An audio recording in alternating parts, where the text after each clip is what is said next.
celui-ci, tout son alors,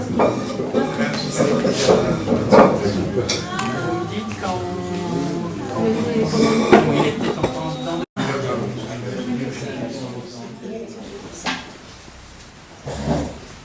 Voilà.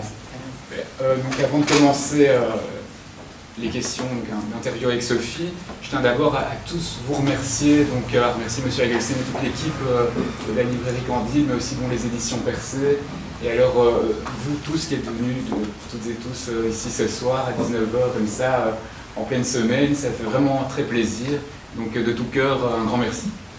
Voilà, donc on va tout doucement maintenant commencer, et je vais laisser la parole à Sophie. Merci. Alors, pour ceux qui ne me connaissent pas, je suis la sœur de Michael. Et c'est un exercice un peu étrange parce que j'ai l'habitude d'interviewer des gens que je ne connais pas ou très peu. Et là, j'interviewe mon propre frère. C'est un exercice assez agréable, assez étrange, mais que je fais vraiment avec beaucoup de plaisir. Et voilà, donc j'avais envie de commencer par savoir d'où venait ton amour pour l'écriture de manière aussi intense, aussi quotidienne, toi qui as dans ta tête tous ces chiffres, parce que tu fais des études de comptabilité, donc comment on en vient comme ça du jour au lendemain à écrire de manière aussi intensive? Tous ces chiffres, c'est un grand mot, tous ces chiffres dans la tête, c'est un peu hard comme expression. Mais disons, je trouve que les chiffres, c'est un symbole pour moi de réalité, et les lettres, pour moi, c'est un symbole d'évasion. Donc pour moi, c'est très important d'écrire journalièrement et de pouvoir vraiment m'exprimer par la plume pour m'évader. C'est un petit peu un exutoire. Et donc voilà un petit peu la raison pour laquelle j'en arrive effectivement à écrire comme ça. J'avais commencé un petit peu aussi, comme toi d'ailleurs Sophie, à écrire des chansons des textes pour chansons. Mais t'avais quel âge quand tu as commencé à écrire des textes? J'ai commencé, en fait, j'avais 17 ans à peu près. Et puis j'ai écrit là aussi ma première nouvelle. Et puis de fil en aiguille, effectivement, on explore un petit peu le monde de l'écriture, on essaie de toucher un petit peu à tout. Et puis on en arrive effectivement à tenter l'aventure de la publication, à l'édition. Et alors là, effectivement, c'est un autre univers et c'est une belle aventure en tout cas. Mais il faut savoir que quand tu dis que tu as commencé à écrire à 17 ans, tu commences à écrire des chansons parce que tu as un groupe de rock, de hard rock, tu es à fond là-dedans, tu écris des textes en anglais, donc ce n'est pas ta langue maternelle. Ensuite, parallèlement à ça, toi, dans ton petit garage avec tes copains et ta guitare, tu écris des textes déjà, des poèmes, et tu aimes déjà la langue française. Oui, bien sûr, oui. C'est aussi la volonté donc, de continuer à rester francophile. J'adore ma langue, j'adore la langue française, et même quand je à lire des auteurs francophones, et puis donc c'est comme ça que l'aventure continue. Alors pour parler évidemment du recueil, parce que c'est un recueil de nouvelles, ce sont des nouvelles qui sont relativement courtes, elles font en moyenne 1 page et demie. Alors toutes ces nouvelles, je présume que tu ne les as pas toutes écrites à la même période, j'imagine qu'il y en a qui datent d'il y a quelques années.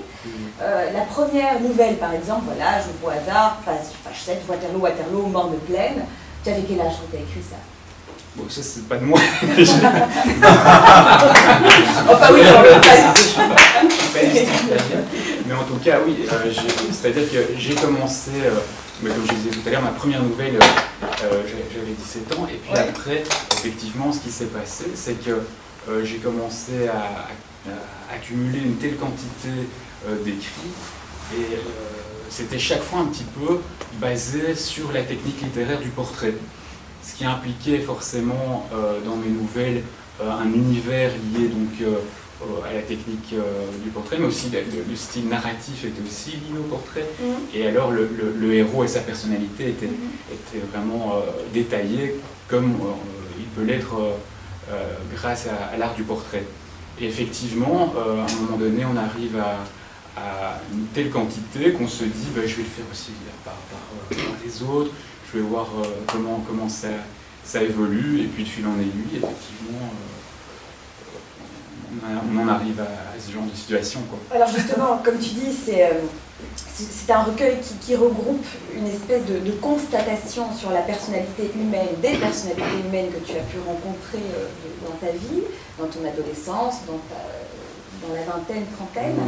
Et finalement, tu décris les personnes que tu as pu rencontrer, mais sans réellement les juger. C'est-à-dire que c'est, comme tu dis, un portrait, mais il n'y a aucun jugement, il n'y a aucune méchanceté, ni aucune option finalement. Tout est très, comme tu dis, c'est un portrait qui est comme une espèce de journaliste. Oui, c'est un peu ça, oui, effectivement. J'essaie d'être le plus objectif possible. Et pendant certaines fêtes, certaines guindailles, certaines soirées, je me suis dit, mais je rencontre ici parfois des personnalités vraiment incroyables. Oui, des philosophes de comptoir, des personnalités vraiment exubérantes. Et puis de fil en aiguille, on se dit, mais ce sont des héros potentiels.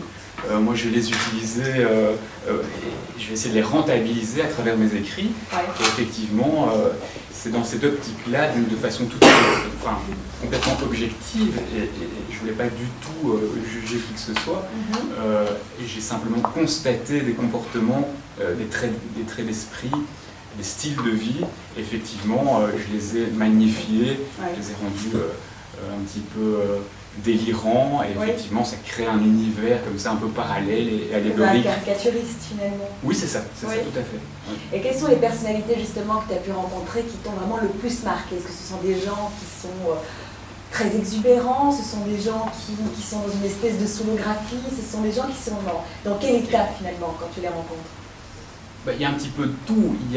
Ça peut aller effectivement du simple philosophe de comptoir, comme je disais tout à l'heure, qui a commencé à sortir des idées toutes faites ou des réflexes proverbiaux comme ça, assez amusants. Et puis effectivement, ça peut aussi tout d'un coup se diriger vers une forte personnalité, plutôt physique, pas du tout intellectuelle, qui lui vient vraiment un petit peu ruer dans les brancards. Donc il y a vraiment de tout, quoi. C'est vraiment un pêle-mêle, un puzzle de tout style de personnalité que tu peux rencontrer dans la vie de tous les jours. Et justement, à propos de physique, tu décris plusieurs personnalités, justement, tu commences par leur physique. Il y a beaucoup d'hommes très vilains avec de très jolies femmes. Oui. Et il y a une espèce comme ça de fascination pour le côté monarchie, finalement. Il y a beaucoup de princes, beaucoup de princesses, des comtes. Tu as une fascination pour ça. Ça, c'est le côté conte de fées. Moi, j'adore les contes de fées, c'est ça si tu veux. C'est le côté prince charmant. Donc, je voulais, comme je disais tout à l'heure, magnifier ces personnages qui parfois sont un peu sinistres. Donc il fallait aussi, et parfois un petit peu trop hors contexte, donc il fallait vraiment les rendre un petit peu brillants par des paillettes, des fresques, etc. Et alors effectivement, on en arrive à utiliser des titres ou des hiérarchies comme ça imaginaires pour faire rêver en fait le lecteur le plus possible, et pour rendre il a toujours raison, etc. On trouve aussi Scaramouche qui va toujours se présenter sous des allures de prince, etc. Alors qu'en fait, voilà, en fait, ce sont des fourbes, ils savent très bien ce qu'ils font, ils manipulent un peu les gens. Et effectivement, la volonté était peut-être déjà à cette époque-là de préparer les pièces de théâtre que j'allais écrire par après.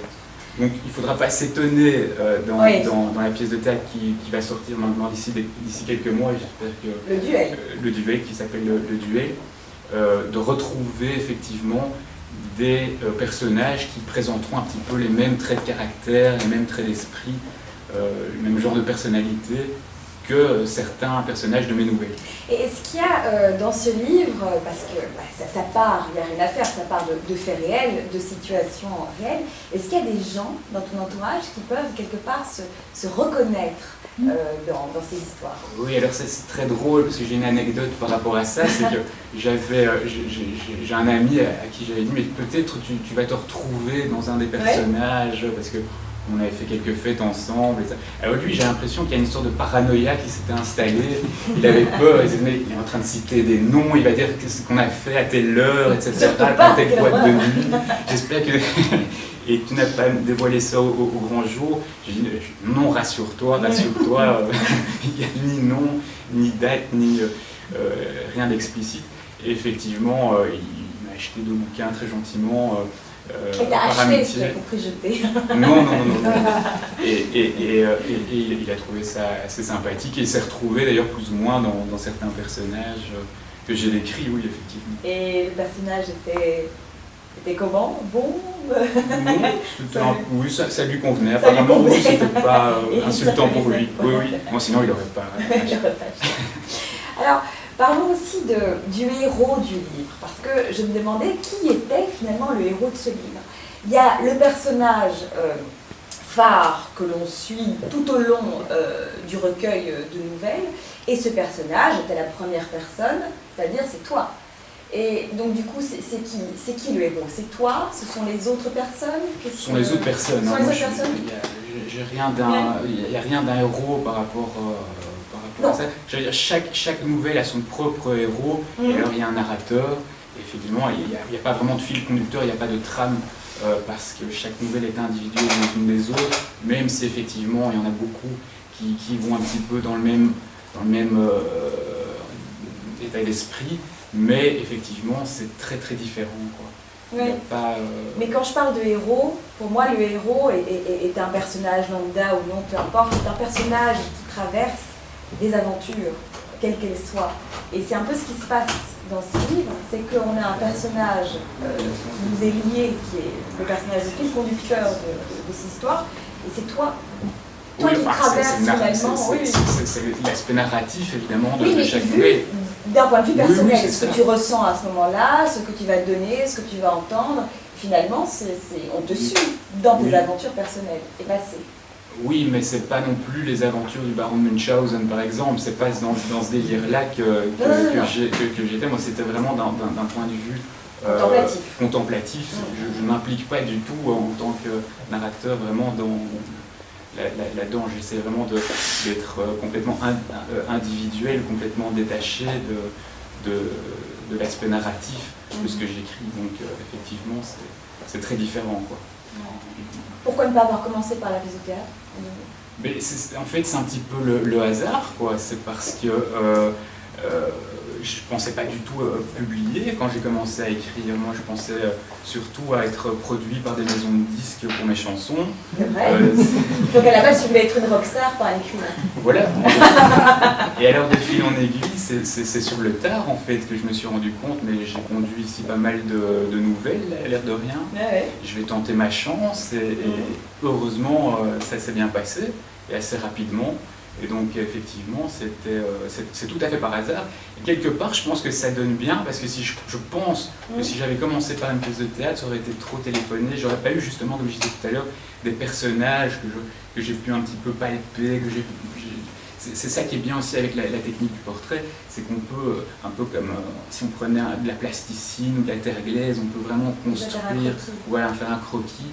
Et alors, pour la pièce de théâtre, on peut les réutiliser en 3D, et alors le rêve, ce serait évidemment de les voir jouer en 3D sur une scène de théâtre. Enfin, mais est-ce que, c'est une question un peu plus personnelle, c'est finalement, est-ce que tu n'as pas aussi quelque part une espèce de pseudo, comment dire, appréhension à faire justement la pièce de théâtre? Nous, qui sommes des enfants de comédiens de théâtre, s'attaquer à l'écriture d'une pièce de théâtre, est-ce qu'il n'y a pas aussi une espèce de sentiment un petit peu étrange, une appréhension quelconque? En fait, j'aurais jamais osé. Non? Jamais osé. Pourquoi? Parce qu'il y avait un côté un peu tabou, il y avait un petit côté sacré, et pour briser un peu cette sacralité, il fallait passer par le recueil de nouvelles. Pour moi, maintenant il y a des gens, c'est le contraire, ils vont commencer par la pièce de théâtre, il n'y a pas de logique. Plus tard, il n'y a pas de logique. Mais dans ma situation, dans mon cas, effectivement, c'était ça. C'était d'abord passer par là avant d'oser aller un petit peu plus loin dans d'autres styles littéraires. et le roman dans tout ça, est-ce que ça t'intéresse? Ben oui, vraiment, ça fait partie de mes buts.